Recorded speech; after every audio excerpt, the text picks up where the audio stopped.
অনুভূতি। সেলিব্রিটিদেরকে হাঁটতে দেখতাম বিভিন্ন অনুষ্ঠানে, মেট গালা, কান, চলচ্চিত্রে।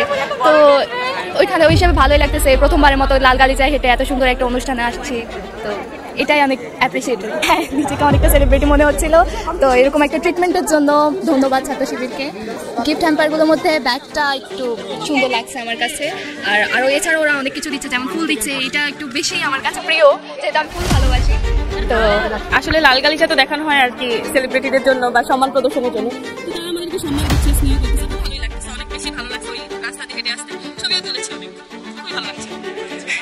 হ্যাঁ, কিছুটা একটু ফিল হচ্ছে যে না, লাল গালিচা হাঁটছি, নিজেরা হয়তো সেলিব্রিটি। আলহামদুলিল্লাহ ভালো লাগতেছে অনেক।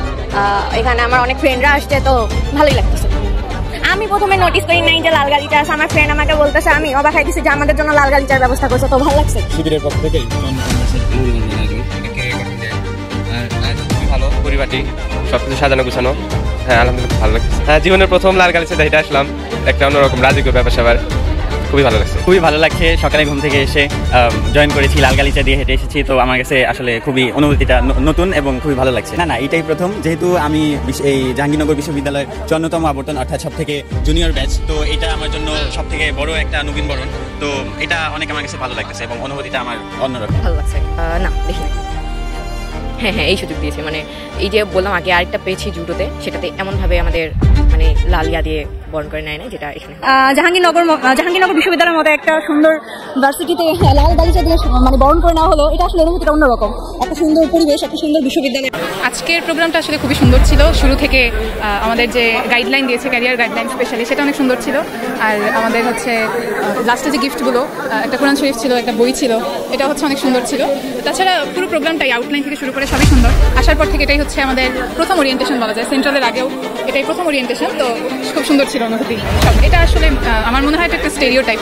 আসলে এ ধরনের ধারণা আগে ছিল, কিন্তু এখন তো আমরা দেখছি এবং এক্সপিরিয়েন্স করছি সবকিছু নিজেই। তো আমার মনে হয় এটা ভুল ধারণা, আসলে তারা আসলে এরকম আমার মনে হয় না এমনটা হবে। ছাত্রদের সাথে, ছাত্রদের পাশে উন্নয়নের জন্য যা করতে হয় তারা সেটা করবে। তাছাড়া বিভিন্ন ধরনের প্রোগ্রাম, ছাত্রদের স্কলারশিপ দেওয়া, এই বিষয়গুলো তারা করে, এটা ভালো লাগে। মনে হয় যে ভালো এবং ভবিষ্যতে আমাদের জন্য ভালো হবে। ধন্যবাদ দিতে চাই বাংলাদেশ জাহাঙ্গীরনগর বিশ্ববিদ্যালয় শাখার ইসলামী ছাত্র শিবিরকে। তারা হচ্ছে আমাদের 54তম আবর্তনের শিক্ষার্থীদের এত সুন্দরভাবে নবীনবরণ এবং ক্যারিয়ার গাইডলাইন আয়োজনটা এত সুন্দরভাবে আর কি করার জন্য তাদেরকে ধন্যবাদ দিতে চাই। আমি হচ্ছে এখনো ভালো মতো খেয়াল করি না কি দিয়েছে, মনে হচ্ছে খাবার দিয়েছে, একটা ব্যাগ দিয়েছে, আর হচ্ছে আমাদের জন্য হচ্ছে কোরআন দিয়েছে, আরও তাদের কিছু উপহার, বই, চাবি, রিং, এগুলো পেয়েছি। অ্যাকচুয়ালি আমার কাছে কখনো এরকম মনে হয়নি যে তারা মেয়েদের স্বাধীনতা দেয় না বা মেয়েদের স্বাধীনতাতে হস্তক্ষেপ করে মেয়েদের বিষয়গুলোতে। তাদের দেখে আছি আর কি। এখন তো আমরা ইউনিভার্সিটিতে আছি, কিন্তু আমরা যখন এই স্কুলে কলেজে ছিলাম তাদের সম্বন্ধে হচ্ছে কম অবগত ছিলাম। আমরা এখানে আসার পরে এরকম কোনো তাদের কাছ থেকে এরকম কোনো বিহেভিয়ার খেয়াল করিনি যে তারা হচ্ছে আমাদের স্বাধীনতাতে হচ্ছে হস্তক্ষেপ করবে।